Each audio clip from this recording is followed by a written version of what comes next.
existe um antigo provérbio chinês que diz: quem abre o coração para a ambição, fecha-o para a tranquilidade. Com certeza, se a China tivesse ouvido um pouco mais, não estaria nessa situação que está hoje. Não é segredo para ninguém que a economia da China está cada vez crescendo mais e vem se tornando uma potência no mundo, mesmo apesar da queda de 2020, mas isso devido à pandemia da Covid-19, que assolou todo o país e todo o mundo. Contudo, não é possível manter números altos sem ter grandes riscos e sacrifícios, e é por isso que a China agora está pagando um alto preço por tudo isso. A China é uma das maiores economias do mundo. Quanto a isso, não há argumento. Isso todos nós sabemos. Mas vocês sabiam que a China está correndo um sério risco e uma possível crise? Não? Então fica comigo até o final desse vídeo que eu vou contar tudo para vocês sobre essa possível crise da China. Mas antes, peço que você se inscreva no canal, deixe aqui um comentário, deixe o seu joinha, que assim você ajuda muito o nosso trabalho a crescer. E se você tem um amigo que gosta desse tipo de vídeo, compartilhe esse vídeo com ele. Ele vai ficar muito feliz de ser lembrado por você. Mas sem mais conversas, vamos entender o que está acontecendo na China?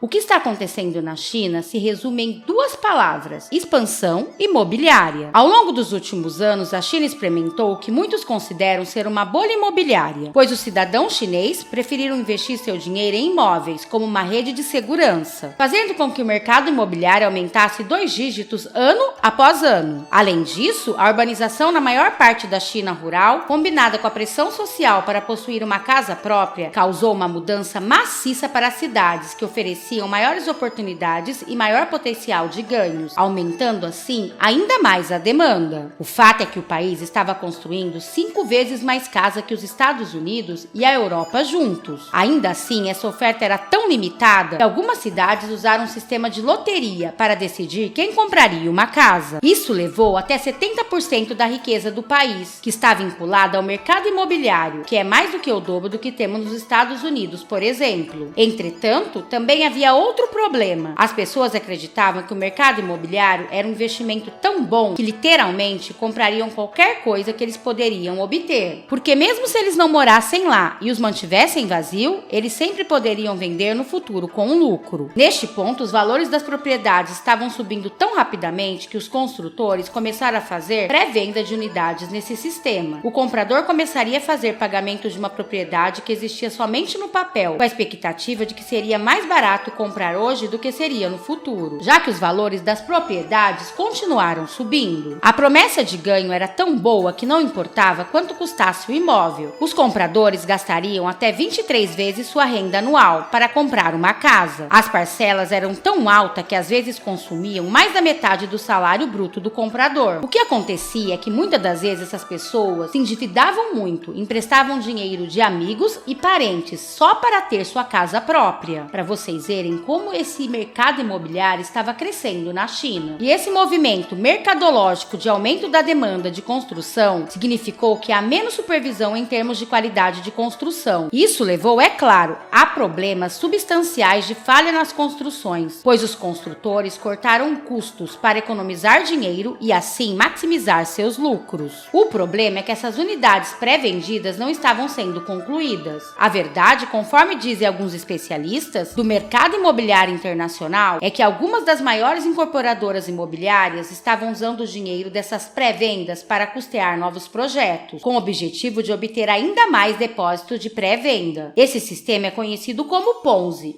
ou seja, aqui no Brasil, uma pirâmide. Os chineses passaram então a usar esses novos recursos para concluir lentamente a construção de projetos anteriores. E o mais surpreendente é que essas pré-vendas foram as maiores fontes de financiamento das construtoras em 2019 e em 2020, representando mais do que o dobro do dinheiro arrecadado com empréstimos através da rede bancária chinesa internacional, enquanto os empréstimos e títulos bancários geralmente têm uma taxa de juros anual de pelo menos 5%. A capital capital levantada com pré-vendas é totalmente isento de juros, ou seja, uma grande oportunidade de financiamento para as construtoras, sem qualquer tipo de encargo. A realidade da China hoje é que é um país cheio de sonhos desfeitos e projetos habitacionais inacabados, concentrados em 8 incorporadoras com dificuldades, que não têm dinheiro para seguir em frente com seus projetos. Mas isso é só a ponta do iceberg, porque conforme mais e mais projetos ficaram inacabados ou completamente abandonados, devido à falta de financiamentos, compradores começaram a fazer um boicote de pagamento, deixando a hipoteca vencer. Todos os proprietários com empréstimos hipotecários pendentes não irão mais pagar suas dívidas, a menos que a construção seja retomada em grande escala. Embora tudo tenha começado com o gigante imobiliário Evergrande, que acumulou cerca de 300 bilhões de dólares em dívida em 4 semanas, mais de 320 projetos em aproximadamente 100 cidades enfrentaram protestos semelhantes. Essas manifestações agitaram os mercados e forçaram as autoridades a pressionar bancos e construtoras para resolver logo toda essa situação, embora o estrago possa ser tarde demais para ser consertado. Com tudo isso acontecendo, as vendas de casa e os investimentos imobiliários tiveram um declínio acentuado desde fevereiro de 2021. Portanto, agora há cada vez menos dinheiro entrando nas contas das construtoras, o que agrava ainda mais essa crise. Na mesma época, o mercado de crédito chinês crescia uma taxa impressionante, muito devido a construtoras que tomavam empréstimo cada vez mais para se manterem ativas. Esse movimento não passou desapercebido pelo Banco Central dos Estados Unidos, que chegou a registrar que a fragilidade no setor imobiliário da China poderia se espalhar para os Estados Unidos se continuasse a se deteriorar tão rapidamente. Então, como se já não bastasse a péssima situação da China, as ações seguintes do governo chinês só fizeram a situação piorar. Recentemente, a China divulgou uma declaração de que reforçou a regulamentação e supervisão dos fundos dos clientes, garantindo a entrega pontual de novas unidades. Mas quando 96% da população chinesa está exposta à bolha do mercado imobiliário e 13 milhões de unidades já foram interrompidas apenas no ano passado, essa declaração inevitavelmente se espalhará por áreas da indústria e do mercado, incluindo assim os bancos. Mas após esta declaração, protestos eclodiram do lado de fora do Banco Popular da China, onde os depósitos dos clientes foram congelados desde abril passado. Os reguladores do mercado bancário disseram que estavam investigando diversas alegações de atividades financeiras ilegal. Entre várias alegações absurdas, autoridades disseram que todo esse problema foi causado por uma aquisição por gangues criminosas de diversos bancos do país, mas obviamente essa declaração foi recebida com muito ceticismo pela mídia social chinesa. E desde então, o assunto vem sendo acompanhado de perto pela população. De acordo com o Banco Central Chinês e a Comissão de Seguros, os bancos em questão estavam atraindo clientes com promessas de juros altos antes de transferir ilegalmente esses fundos para organizações criminosas privadas. Embora este não tenha sido apenas um evento isolado, mais de 400 mil clientes em toda a China foram vítimas de atividades bancárias semelhantes. Também é relatado que 1/4 dos ativos totais das indústrias são detidos por 4 mil credores menores, que muitas vezes têm poucos recursos financeiros, em uma estrutura de governança falha e por isso são mais vulneráveis à corrupção e à forte desaceleração econômica. E para piorar as coisas, embora esses depósitos bancários sejam segurados até cerca de 75 mil dólares americanos, se o banco estiver envolvido em transição não conforme, as pessoas podem perder tudo. E para a China, a sua maior preocupação é que as pessoas percam a fé em seu sistema bancário. A China emprega um sistema bancário chamado de reservas fracionárias, onde um banco só é obrigado a manter 10% dos ativos de seus clientes em mãos o tempo todo. Mas quanto ao restante, o banco pode emprestar livremente a outras instituições, como forma de obter um lucro. Mas desde 2019, a China está reduzindo esses requisitos de reserva para permitir que mais dinheiro seja gasto, o que impediria temporariamente a economia de desacelerar, mas isso aumenta o risco de uma corrida aos bancos. Caso muitos clientes venham exigir o seu dinheiro de volta, todos ao mesmo tempo, isso levaria o banco à falência, já que ele não terá recursos para pagar todo mundo. Para o governo, a prioridade é quebrar o ciclo negativo que caracteriza o alto índice de alavancagem e a crise de liquidez por parte da construtora. Afinal, se as pessoas não confiam nos bancos, menos dinheiro é colocado lá e menos dinheiro é emprestado às incorporadoras imobiliárias. A única coisa em que a China tem sido realmente boa em fazer é atrasar o inevitável através do reembolso de algumas contas, efetuar algumas transações no exterior e resgatar desenvolvedores falidos, emprestando ainda mais dinheiro a eles, tem sido a solução para resolver essa crise. O novo fundo de investimento planejado pelo governo chinês pode levantar até 300 bilhões da moeda chinesa, o que pode ser o suficiente para assim restabelecer a confiança nos mercados e esperar que a economia se recupere. Uma fonte próxima do assunto disse que este fundo vai financiar a compra de casas inacabadas e concluir a sua construção, e depois assim alugá-las particularmente, como parte do esforço do governo, para assim aumentar os recebimentos do mercado de habitação. O governo chinês deixou bem claro que sua abordagem é proteger o mercado a todo custo, mas sem uma supervisão estrita de órgãos internacionais. E aqui devemos lembrar vocês que a China é um país muito fechado nesse sentido, o que só atrasa o inevitável de acontecer. Como se não bastasse toda essa crise econômica, ainda volta do aumento dos casos infectados pelo coronavírus, o causador da Covid-19 em todo o país, pois os números são tão alarmantes que o governo chinês implementou o Protocolo Zero Covid. Este protocolo prega medidas rígidas de lockdown, além de regulares testes em massa em lugares onde houve casos de novas infecções, fechamentos de escola e isolamentos obrigatórios das pessoas suspeitas de estarem contaminadas. Essas severas medidas de restrições de circulação e de isolamento fizeram aumentar ainda mais o descontentamento generalizado da população chinesa contra o seu governo. Diversos protestos tomaram conta das ruas de diversas cidades chinesas, incluindo Shenzhen e Xangai. Manifestantes exigem que as regras sejam revistas e pedem o fim do Zero Covid. Obviamente que esses processos têm sido repreendidos desnecessariamente e vários casos de pessoas feridas pelas autoridades têm aparecido na internet. Mas como a China é um país que controla totalmente o acesso à população à informação, a força total desses protestos tem sido abafada pelos órgãos estatais da mídia chinesa. O que sabemos é que a população chinesa está descontente com seu governo, pedindo para que o governo chinês renuncie o cargo. Isso é um fato inédito na história da China. Só podemos dizer que é muito cedo para saber exatamente como tudo isso vai afetar a economia chinesa, mas já sabemos que a China ficará aquém de atingir a sua meta de crescimento econômico anual de 5,5% ao ano. Mas o mundo já está começando a perceber que a ascensão meteórica da China já acabaram. Todos os olhos estão sobre os próximos passos do governo chinês e também da população da China. Esse foi o vídeo de hoje. Agradeço imensamente cada um de vocês que ficaram aqui comigo. Também peço que você deixe seu like, se inscrevam no canal, deixe o seu joinha e deixe aqui nos comentários o que vocês acharam dessa possível crise da China. Eu vou ficando por aqui e até o próximo vídeo.